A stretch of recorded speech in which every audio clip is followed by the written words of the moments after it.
अस्सलामु अलैकुम वरहमतुल्लाहि वबरकातुहू। मुहतरम सामीन, उम्मीद है कि आप हज़रात खैर वाफ़ियत से होंगे। अल्लाह ताला आप सभी को सही सलामत रखे, ईमान की हालत में रखे। दोस्तों, इस वक्त जो है मैं आप हज़रात को चंद चीज़ें बताने वाला हूँ जो सऊदी वज़ारत हज उम्रा ने वाज़ेह की है। और जो कमियाँ कोताहियाँ हाजियों के बारे में देखिए, जो हाजी यहाँ से जा रहे हैं तो वो कुछ चीज़ें ऐसी ले जा रहे हैं जिनको जो है एयरपोर्ट पर रोका जा रहा है और उनसे वो चीज़ों को लिया जा रहा है। तो उन्होंने उन चीज़ों की जो है निशानदही कर दी है और बता दिया है कि कौन कौन सी चीज़ आप नहीं ले जा सकते। इसलिए दोस्तों, जो हजरात अभी हज में नहीं गए हैं उनकी फ़्लाइट जाने वाली है, तो इस वीडियो को ज़रूर सुन लें ताकि उन्हें पहले से ही पता चल जाए कि किन चीज़ों को मना किया जा रहा है, ताकि वो उनसे बच सकें और उन्हें न ले जाएं। और इसी तरह से कुछ हाजियों ने आज हज कमेटी ऑफ इंडिया का एहतजाज किया है महंगाई को लेकर, और उन्होंने काली पट्टी बांध करके जो है हज कमेटी ऑफ इंडिया का एहतजाज किया है। और क्या क्या बातें हुई हैं, क्या मामला हुआ है, और हज कमेटी ऑफ इंडिया का जो चेयरमैन है उसे भी घेर लिया गया था, तो उनसे जो सवालात किए गए हैं, चेयरमैन ने क्या कहा है, वो भी सारी बातें हम इस वीडियो में बताएंगे। उसके बाद आप हजरात के जो सवालात हैं उसके बारे में भी बात करेंगे, इसलिए वीडियो को लास्ट तक देखें, बीच में स्किप ना करें। दोस्तों, सबसे पहले हम बात करते हैं कि सऊदी अरब के वज़ारत हज उम्रा ने जिन चीज़ों को मना किया है ले जाने से, उनके बारे में। सऊदी अरब के वज़ारत हज उम्रा ने, उनका नाम है ज़ियूफ़ुर रहमान, उन्होंने हवाई सफ़र के दौरान ममनुआ सामान लाने से इज्तिनाब बरतने की हिदायत कर दी। यानी जिन चीज़ों को मना किया गया था हाजी लोग नहीं मान रहे हैं फिर भी ले जा रहे हैं, तो उन्होंने इसके बारे में हिदायत दी है। वज़ारत मक्का मुकर्रमा और मदीना मुनव्वरा का मुक़द्दस सफ़र करने वाले मुसाफिरों को तैयारे में यानी जहाज़ में 4 चीज़ें लाने से रोक दिया गया है। वज़ारत ने अपने ट्विटर अकाउंट पर एक इन्फोग्राफिक में 4 अशिया की निशानदही की है। 4 चीज़ों को ख़ास तौर से मना किया है जो हवाई जहाज़ में सफ़र करते वक्त ममनू है, मना है। उन चीज़ों में प्लास्टिक के थैले, उन चीज़ों में पहली चीज़ है प्लास्टिक के थैले। कुछ लोगों को मैंने देखा है कि वो जो कट्टे होते हैं, जैसे खाद के कट्टे होते हैं प्लास्टिक के, इस तरह के कट्टों में उन्होंने सामान भर रखा है, तो वो भी प्लास्टिक के थैलों में ही शामिल होते हैं। तो ऐसी प्लास्टिक की चीज़ ले जाने को भी मना कर दिया गया है। इसी तरह से पानी की बोतलें, पानी भर लिया और बोतलें उसमें ले जा रहे हैं, खुदा न खास्ता बोतल फट जाती है, ढक्कन खुल जाता है तो पानी पानी हो जाता है, इससे दिक्कत होती है। तो इन चीज़ों को भी जो है मना किया गया है। रही पानी पीने की बात, आप कहेंगे भाई पानी हम कहाँ से पिएंगे अगर प्यास लग जाए। आपको एरोप्लेन के अंदर चाय भी मिलेगी, पानी भी मिलेगा, ठंडा भी मिलेगा। जो वहाँ खिदमत करने वाली होती है, एयर होस्टेस जो होती है, तो वो आपसे बार बार आके मालूम करती है कि आपको क्या चीज़ लेनी है, तो आपको जो है उनसे बता देना है, वो आपको पानी भी देगी, ठंडा पानी मिलेगा और गर्म भी मिलेगा। तो पानी की कोई दिक्कत नहीं है, इसलिए पानी की बोतल जो है आप जो है जहाज़ में लेकर न चढ़ें। और बताया तीसरे नंबर पर खुला मवाद, यानी खुला हुआ सामान, यानी बग़ैर पैकिंग का सामान आप न ले जाएं। कोई भी सामान हो आप उसे अच्छी तरह से पहले पैक कर लें और रस्सी से उसे मजबूत बांध लें और उसके बाद ही उसे ले जाने की कोशिश करें।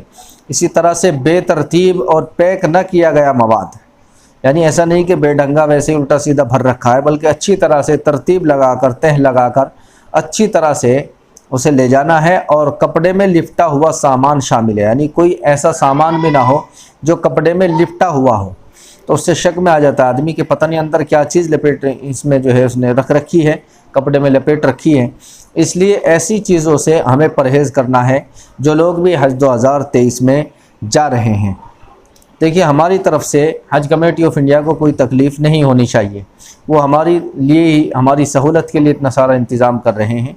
हमारी तरफ से कोई काम बेतरतीब ना हो जिससे जो है एरोप्लेन में जो खिदमतगार हैं उनको दिक्कत ना हो, एयरपोर्ट के अंदर जो लोग हमारी खिदमत कर रहे हैं उन्हें दिक्कत ना हो। इन चीज़ों का ख्याल रखना है। अब दूसरी खबर मैं आपको बताने जा रहा हूँ। रियासत गुजरात में सफ़र हज पर जाने वाले आज़मीन के अहमदाबाद के टागोर हाल में हज कमेटी की जानिब से हज ट्रेनिंग का अहतमाम किया गया। हज कमेटी की तारीख़ में पहली मरतबा अहमदाबाद के आज़मीन ने हज ट्रेनिंग के दौरान गुजरात के आज़मीन के साथ हो रही नाइंसाफ़ी के मामले पर अपनी आवाज़ बुलंद की और सियाह पट्टी बांधकर यानी काली पट्टी बांधकर हज कमेटी के ख़िलाफ़ एहतजाज किया। इस ताल्लुक़ से ATV भारत के नुमाइंदे ने आज़मीन हज से बातचीत की। बातचीत के दौरान आज़मीन ने बताया कि उनके साथ नाइंसाफ़ी की जा रही है, उनसे 68,000 इजाफी रकम ली जा रही है और रकम लेने का ऐलान बहुत ताख़ीर से किया गया। मुकम्मल पैसे न होने की वजह से कुछ हाजियों ने नंबर आ जाने के बाद भी सफ़र हज पर जाने से इनकार कर दिया, मना कर दिया। उन्होंने कहा कि गुज़िश्ता 2 माह से हम अपनी नाइंसाफ़ी के ख़िलाफ़ गुजरात हज कमेटी और हज कमेटी ऑफ इंडिया के दफ्तर पर जाकर आवाज़ बुलंद कर रहे हैं, लेकिन अब तक हमारे मसाइल हल नहीं हुए। उन्होंने मज़ीद कहा कि चेयरमैन से सवाल करने पर उन्होंने जो हज कमेटी के चेयरमैन है उन्हें घेर लिया और उनसे जब सवाल किया तो उन्होंने कोई जवाब नहीं दिया। इसलिए हम आज से हज ट्रेनिंग के दौरान एहतजाज कर रहे हैं और अपना मुतालबा पेश कर रहे हैं। उन्होंने मज़ीद कहा कि गुजरात के आज़मीन 68,000 रकम ज़्यादा लेने के ख़िलाफ़ एहतजाज कर रहे हैं। वो ये मुतालबा भी कर रहे हैं कि 2100 रियाल जो हाजियों को हर साल दिए जाते थे वो भी दिए जाए। हाजियों के सवाल से मुताल्लिक़ गुजरात हज कमेटी के चेयरमैन ने कहा कि वह हज कमेटी ऑफ इंडिया और हुकूमत हिंद से मुतालबा कर रहे हैं कि हाजियों को 13,000 रुपये वापस दिए जाएँ। 10,000 रुपये हज कमेटी देगी और हज कमेटी ऑफ इंडिया देगी और 3,000 रुपये गुजरात की हज कमेटी देगी। तो दोस्तों इस तरह जो है वहाँ हंगामा किया गया है और गुजरात से जो पहली फ़्लाइट जाने वाली है उसके बारे में भी ऐलान कर दिया गया है कि गुजरात से आज़मीन की पहली परवाज़ 4 जून से शुरू होगी। इस ताल्लुक़ से गुजरात हज कमेटी के चेयरमैन इकबाल सैयद ने बताया कि अब गो फर्स्ट की बजाय सऊदी एयरलाइंस से गुजरात के आज़मीन सफ़र हज पर जाएंगे। गुजरात से 4 जून को पहली परवाज़ अहमदाबाद एयरपोर्ट से जद्दा के लिए रवाना होगी और इस साल गुजरात से तकरीबन 10,000 आज़मीन हज सफ़र पर जा रहे हैं। गुजरात के आज़मीन हज इस साल हज किराए और फ़्लाइट को लेकर काफ़ी परेशान हाल थे। गुजरात के आज़मीन हज के लिए हज कमेटी ऑफ इंडिया ने जो फ़्लाइट तय की थी उसका नाम गो फर्स्ट एयरलाइंस था, लेकिन उसका दिवालिया निकल जाने के बाद हज कमेटी ऑफ इंडिया ने गुजरात के आज़मीन के लिए सऊदी एयरलाइंस को ले जाने का ठेका दिया है और उसके लिए हज कमेटी ऑफ इंडिया की जानिब से फ़्लाइट के शेड्यूल का भी ऐलान कर दिया गया है। गुजरात से आज़मीन की पहली परवाज़ 4 जून से शुरू होगी। इस ताल्लुक़ से गुजरात हज कमेटी के चेयरमैन इकबाल सैयद ने बताया कि अब गो फर्स्ट की बजाय सऊदी एयरलाइंस से गुजरात के आज़मीन सफ़र हज पर रवाना होंगे। गुजरात से 4 जून को पहली परवाज़ अहमदाबाद एयरपोर्ट से जद्दा के लिए रवाना होगी और इस साल गुजरात से तकरीबन 10,000 आज़मीन हज सफ़र हज पर जाने वाले हैं इंशाअल्लाह। दोस्तों अब मैं आप हज़रात के सवालों की तरफ चलता हूँ। सबसे पहले एक भाई ने सवाल किया है कि बैग कौन से ले जाने हैं। भाई बैग एक तो मैंने बताया कि प्लास्टिक का बैग ना हो, इसके अलावा बैग जो है ज़्यादा बड़ा ना हो, जो साइज़ हज कमेटी ने बताया है उसी साइज़ का होना चाहिए। 1-2 इंच ऊपर नीचे हो तो चल जाएगा, ज़्यादा ना हो। 2 बड़े बैग एक हाजी के, एक हैंड बैग 7 kg का, 7 kg वज़न ले जा सकते हैं। बड़े बैग में 20-20 kg वज़न ले जा सकते हैं। बैग जो है 2 ले जाना ज़रूरी नहीं है। अगर आप 1 ले जाए जब भी कोई दिक्कत नहीं है, 1 भी ना ले जाए जब भी कोई दिक्कत नहीं है। उधर से आप बैग लाना चाहते हैं, इधर से नहीं ले जाना चाहते जब भी कोई दिक्कत नहीं है। इसी तरह से एक भाई ने सवाल किया है कि नुस्ख ऐप में परमिट में मक्का आ रहा है, क्या करें। भाई नुस्ख ऐप के बारे में आप जो है नुस्ख ऐप से परमिट कैसे लें, ये बोलकर जो है आप एक वीडियो देखें यूट्यूब पर, तो उसमें पूरा तरीक़ा बताया गया है। उसमें देख कर के जब आप जो है उसे इस्तेमाल करें, क्योंकि आपने पहले कभी उसे इस्तेमाल नहीं किया है इसलिए दिक्कत आ रही है। इसी तरह से एक भाई ने कहा कि 27/5/2023 को जाने वाले हाजियों की लिस्ट डालने जी। भाई लिस्ट जो है नहीं मिलेगी कि उस दिन कौन कौन से हाजी हज को जाएंगे। बस ये बता दिया गया है कि 21 तारीख से 21 मई से जो फ़्लाइटें जा रही है और वो 6 जून तक जो है 5 स्टेट की जो है फ़्लाइट बताई गई है, वो जाएगी और वो जो है मदीना जाएगी। तो इसका जो है लिस्ट ऐसी नहीं है कि 27 तारीख की लिस्ट अलग हो, बस ये बता दिया गया है कौन कौन से स्टेट से जाएगी।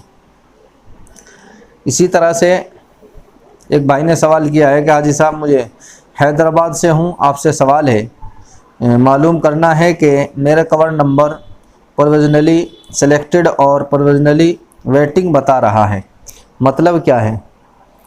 अतीक बिन अब्दुल्ला, मेरे भाई आप अपना कवर नंबर डालें ताकि हम कवर नंबर डाल करके उसे चेक कर सकें कि क्या लिखा हुआ है। आपने दोनों चीज़ लिखी है, आपने जो है प्रोविजनली सेलेक्टेड भी लिखा और वेटिंग भी लिखा, तो ये दोनों चीज़ें कैसे जमा हो सकती है। आप अपना कवर नंबर डाल करके जो है कल की वीडियो में कमेंट में लिखे, तो इंशाल्लाह मैं उसे चेक करके अच्छी तरह से आपको बता सकूँगा। इसी तरह से ज़फ़रुल्लाह भाई ने पूछा है कि हाजी साहब आप बताएं कि हजर अस्वद का बोसा 8 बार लेना है या 9 बार, तफसील से बताएं। भाई हजर अस्वद का बोसा हमें 8 बार लेना है। आप जब जो है तवाफ़ शुरू करेंगे तो एक बार तो आपने जब ले लिया, यानी हजर अस्वद की तरफ को हाथ का इशारा करना, ये भी जो है तो बोसा लेने के बराबर है। तो आपने एक बार जब ले लिया, एक चक्कर पूरा हुआ जब ले लिया तो 2 हो गए, इसी तरह से 2 चक्करों में 3 हो गए, तो इसी तरह से 7 चक्करों में 8 हो जाएंगे। तो 8 बार आपको बोसा लेना है, भीड़ में नहीं घुसना है, आराम की हालत में हजर अस्वद का बोसा नहीं लेना है, दूर से ही हाथ से इशारा करना है, इस्तिलाम जिसे बोलते हैं उसे करना है। एहराम की हालत में अगर आप लोगे, क्योंकि उसके ऊपर खुशबू लगी रहती है, तो इसलिए एहतियात करें वरना दम पड़ने का ख़तरा है। इसी तरह से एक भाई ने कहा है कि अहमद रज़ा उड़ीसा से, उन्होंने कहा है कि हमारे सिम कब और कहाँ दिए जाएंगे, सिम को एक्टिवेट कैसे करेंगे। भाई सिम जो है आप मदीने में जाएंगे तो मदीने में मिल जाएंगे, मक्के में जाएंगे मक्के में मिल जाएंगे, सिम वहाँ फ्री मिलता है।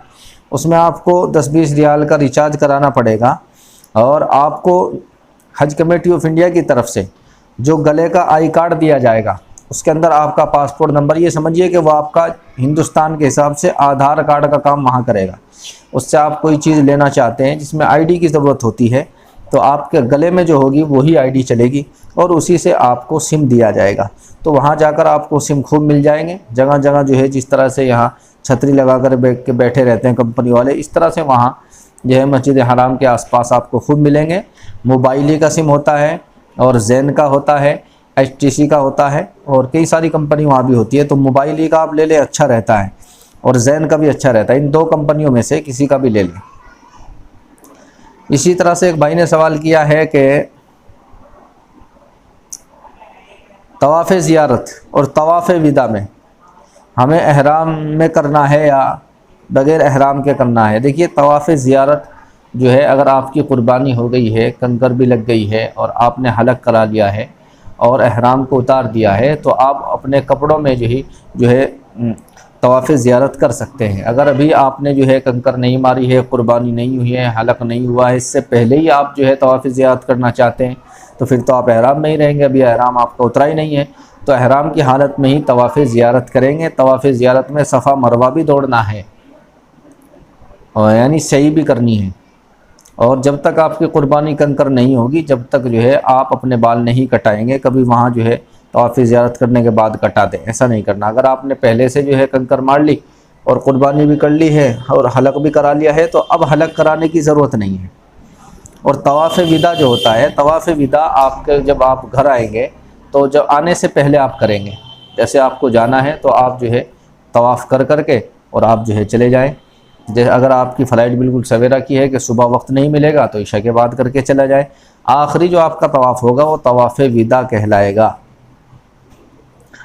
इसी तरह से एक भाई ने सवाल किया है कि हमारी डेट नहीं आ रही है, सभी साथियों की आ गई है, 1 तारीख के बाद कब शुरू होगी। देखिए, आप अपना स्टेट लिखें, स्टेट से पता चलेगा, क्योंकि हर स्टेट की जो फ़्लाइट की डेट है वो अलग है। 5 स्टेट की सिर्फ जो है अभी फ़्लाइटें चल रही है, और 7 जून से जो है फ़्लाइटें शुरू होगी। तो जिनकी 7 जून से फ़्लाइट है उनकी डेट अभी नहीं आएगी, 1 तारीख के बाद आएगी इंशाल्लाह। इसी तरह से गया से एक भाई ने कहा कि गया से भी फ़्लाइट का टिकट का पता नहीं चल रहा है। भाई, गया की फ़्लाइट भी 7 तारीख से शुरू होगी, तो उसके बाद ही पता चल पाएगा, अभी से आपको पता नहीं चलेगा। इसी तरह से एक भाई ने कहा कि मदीने में चाय बना सकते हैं क्या इलेक्ट्रिक केतली में। जी हाँ, इलेक्ट्रिक जो केतली होती है उसमें चाय बना सकते हैं, उसकी इजाज़त है, उसमें कोई दिक्कत नहीं है इंशाल्लाह। तो दोस्तों, ये थे आप हजरात के सवाल जिनका मैंने अच्छी तरह से जवाब दे दिया है। अगर आपके मन में कुछ कन्फ्यूज़न है तो आप दोबारा सवाल कर सकते हैं। वीडियो अच्छी लगी है तो वीडियो को लाइक कर दे, शेयर कर दे। चैनल पर नए हैं तो चैनल को सब्सक्राइब कर ले ताकि आने वाली वीडियो का नोटिफिकेशन आपको मिलता रहे। आइए चलते हैं, फिर मुलाकात होगी अगली वीडियो में। अस्सलामु अलैकुम वरहमतुल्लाहि वबरकातुहू।